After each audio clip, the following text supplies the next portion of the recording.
Alors que les moissons se poursuivent sous haute surveillance en raison du risque d'incendie, on vient d'en parler, rencontre ce soir avec des agriculteurs qui maîtrisent toute la chaîne de production. À Pézy-Codon, dans l'Aube, la famille Blin cultive, moue et boulange son propre blé, un modèle de paysan meunier boulanger qu'elle développe depuis 3 ans maintenant. Reportage Tiffaine Leroux et Stéphane Mocosé.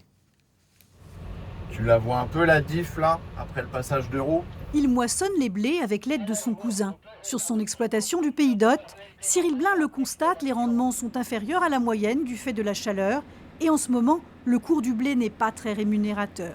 Consolation, 10% de ses épis seront valorisés 5 à 10 fois plus sous forme de farine ou de pain. C'est vrai que cette période de moisson, elle a toujours été importante pour un agriculteur, mais elle l'est encore plus maintenant pour un meunier et pour un boulanger.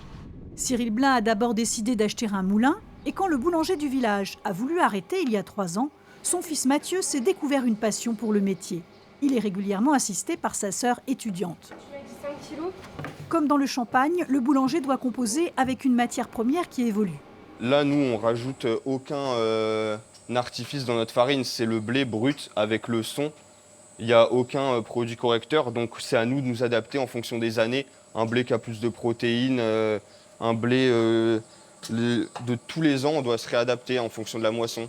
Originalité de notre farine, pour arriver à tout faire, la boutique n'est ouverte que 3 fois par semaine. Tout ici s'achète sur commande. Est-ce que je peux te recommander 12 baguettes? Oui, bien sûr. Pour samedi. Pour samedi. Moi-même étant femme d'agriculteur, c'est vrai que ça nous tient à cœur de les encourager justement dans leur conception de nouvelles boulangeries. Des belles valeurs familiales, on en sent toujours bien accueillis.